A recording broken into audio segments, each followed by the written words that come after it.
Hey foodies, welcome to liveloveloverecipes.com.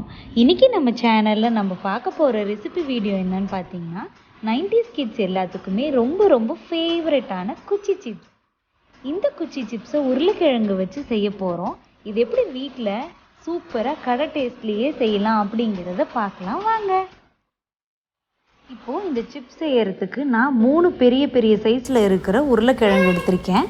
அந்த உருளைக்கிழங்குலேருந்து தோலெல்லாம் சீவிட்டு நல்லா வாஷ் பண்ணிவிட்டு அதுக்கப்புறமா ஒரு தின் ஸ்ட்ரிப்ஸாக நம்ம கட் பண்ணிக்கணும் ஃபஸ்ட்டு. இப்போ பார்த்தீங்களா, நான் காட்டியிருக்கேன், இந்த அளவுக்கு தின்னாக கட் பண்ணியிருக்கேன் பாருங்கள்.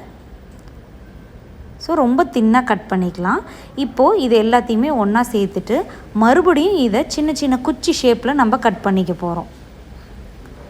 ரொம்ப மெல்லிஸாக கட் பண்ணிக்கோங்க. அப்போ தான் நம்மளுக்கு அப்படியே அந்த கடையில் இருக்கிற மாதிரியே கிடைக்கும். நல்லா மெல்லிஸாக ஒரு சின்ன குச்சி மாதிரி கிடச்சிரும். இந்த மாதிரி நம்ம எடுத்து வச்சுருக்கிற எல்லா உருளைக்கிழங்குலேருந்தும் கட் பண்ணி ரெடி பண்ணி எடுத்து வச்சுக்கலாம். இப்போது பார்த்தீங்களா எந்த அளவுக்கு ரொம்ப மெல்லிஸாக இருக்குதுன்னு. இதே மாதிரியே நீங்களும் மெல்லிஸாக சாப் பண்ணி ரெடி பண்ணி வச்சுக்கோங்க. இப்போ பார்த்தீங்களா, நம்ம எடுத்துருக்கிற 3 உருளைக்கிழங்குலேருந்து எவ்வளோ சிப்ஸ் கிடைக்க போகுதுன்றத. இப்போது இதெல்லாம் ஒரு போல் ஆஃப் வாட்டரில் ஆட் பண்ணிக்கோங்க. இதை நம்ம நல்லா கழுவிட்டு இந்த தண்ணியை டிஸ்கார்ட் பண்ணிடலாம். இந்த மாதிரி ஒரு 2 தடவை பண்ணுங்கள். இந்த மாதிரி நீங்கள் பண்ணுறதுனால பொட்டேட்டோஸில் இருக்கிற நிறைய ஸ்டார்ச் இருக்கும் இல்லையா, அது எல்லாமே டிஸ்கார்ட் ஆகிடும். நம்மளுக்கு பொரிச்சு எடுக்கும்போது நல்லா மொறுமொறுப்பாக சூப்பராக கிடைக்கும். ஸோ இப்போ இந்த மாதிரி நல்லா கழுவிட்டு ஒரு 2 டைம்ஸ் இந்த மாதிரி பண்ணிவிட்டு டிஸ்கார்ட் பண்ணிவிடுங்க வாட்டரை. அதுக்கப்புறமா நம்மளோட உருளைக்கிழங்கு எடுத்து ஒரு டவலில் போட்டு ட்ரை பண்ணுங்கள். இல்லை அப்படின்னா கிச்சன் டிஷ்யூஸை வச்சு எல்லாத்தையும் நல்லா தொடச்சி எடுத்துருங்க. அல்டிமேட் அப்ஜெக்டிவ் என்னன்னு பார்த்தீங்கன்னா, இதில் கொஞ்சம் கூட தண்ணியே இருக்கக்கூடாது. நம்ம இதில் சில பவுடர்ஸு ஸ்பைசஸ்லாம் சேர்ப்போம் இல்லையா, அப்போ இதில் கொஞ்சம் தண்ணி இருந்ததுன்னா கூட என்ன ஆகிடும்னு பார்த்தீங்கன்னா, அப்படியே உருளைக்கிழங்கெல்லாம் சாகியான மாதிரி ஆகிடும். பொரிக்கும்போது அப்புறம் கிறிஸ்பியாக இருக்காது, நல்லாவே இருக்காமல் போயிடும்.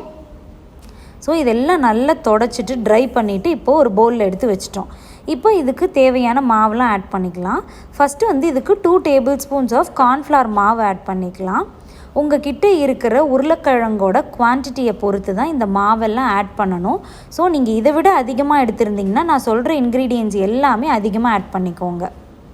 ஸோ இப்போ 2 tablespoons of cornflour add பண்ணிட்டோம். இப்போது மறுபடியும் 2 டேபிள் ஸ்பூன்ஸ் ஆஃப் மைதா மாவு ஆட் பண்ணிக்கலாம். உங்கள் கிட்டே மைதா மாவு இல்லை அப்படின்னா நீங்கள் அரிசி மாவும் ஆட் பண்ணிக்கலாம், நல்லா தான் இருக்கும். நான் இன்றைக்கி மைதா மாவு தான் ஆட் பண்ணியிருக்கேன். ஸோ 2 டேபிள் ஸ்பூன்ஸ் ஆஃப் மைதாவை ஆட் பண்ணிவிட்டு இந்த ப்ரிப்ரேஷனுக்கு தேவையான அளவுக்கு சால்ட்டையும் இதுலேயே ஆட் பண்ணிக்கலாம். இப்போ கொஞ்சமாக பெருங்காயம் ஆட் பண்ணிக்கலாம். ஏன்னா இது உருளைக்கிழங்கு இல்லையா, அதனால் பெருங்காயமும் கொஞ்சமாக ஆட் பண்ணிக்கலாம். இப்போது காரத்துக்கு தகுந்த மாதிரியான மிளகாத்தூள் ஆட் பண்ணிக்கலாம்.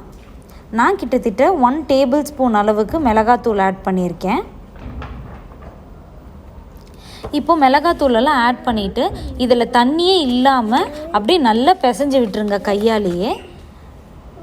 இதை நல்லா டாஸ் பண்ணிங்க அப்படின்னா எல்லா உருளைக்கிழங்குலேயுமே நம்மளோட மாவு எல்லாம் போய் செட்டில் ஆகிடும்.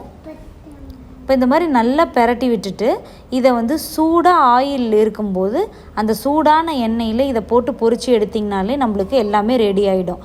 ஒரே ஒரு விஷயந்தான் நீங்கள் இதில் ஞாபகம் வச்சுக்கணும், ஒரு சொட்டு கூட தண்ணி ஆட் பண்ணக்கூடாது. உங்களுக்கு இனிஷியலாக பார்க்கும்போது இந்த மாவுலெல்லாம் உருளைக்கிழங்குல போய் ஒட்டாத மாதிரி தான் இருக்கும், ஆனால் கண்டிப்பாக அது எல்லாமே ஒட்டி தான் இருக்கும். ஸோ பார்த்திங்கன்னா இப்போ நம்ம சூடான எண்ணெயில் இந்த மாதிரி போட்டு பொரிக்கும்போது நம்மளுக்கு சூப்பராக ரெடியாகி வந்துடும். கொஞ்சம் பொறுமையாக பொரிச்சு எடுங்க, லோ மீடியம் ஃப்ளேம்லேயே வச்சு பொரிச்சு எடுங்க. கலர்லாம் நல்லா சேஞ்ச் ஆகி அதுவே கிறிஸ்பாகி வரும், அதுக்கப்புறமா எடுங்க. இப்போ இந்த சலசலப்பெல்லாம் இருக்குது இல்லைங்களா, எண்ணெயோட சலசலப்பு, நிறைய பபுள்ஸ் வருது பாருங்கள். இந்த பபுள்ஸ் எல்லாம் அடங்கி அந்த சவுண்ட் எல்லாம் போனதுக்கு அப்புறமா இதை நீங்கள் வெளியில் எடுத்துகிட்டு பரிமாறிட வேண்டிதான். இதை நல்ல ஒரு டைட்டான ஏர்டைட் கண்டெய்னர்லேயோ இல்லை ஜிப்லாக் பேக்லேயோ போட்டு வச்சுக்கிட்டீங்க அப்படின்னா ஒரு 2 to 3 டேஸ்க்கு இதை நீங்கள் யூஸ் பண்ணிக்கலாம். ரொம்ப சூப்பராக ரொம்ப டேஸ்டியாக இருக்கும். இந்த ரெசிபியை நீங்கள் கண்டிப்பாக ட்ரை பண்ணி பார்த்துட்டு எப்படி வந்திருக்குன்றதை காமெண்ட்ஸில் சொல்லுங்கள். இந்த ரெசிபி உங்களுக்கு பிடிச்சிருந்ததுன்னா லைக் பண்ணுங்கள், உங்கள் ஃப்ரெண்ட்ஸ் அண்ட் ரிலேட்டிவ்ஸ் கூட ஷேர் பண்ணுங்கள், அண்ட் மறக்காமல் நம்ம சேனலையும் சப்ஸ்கிரைப் பண்ணுங்கள். தேங்க்ஸ் ஃபார் வாட்சிங்.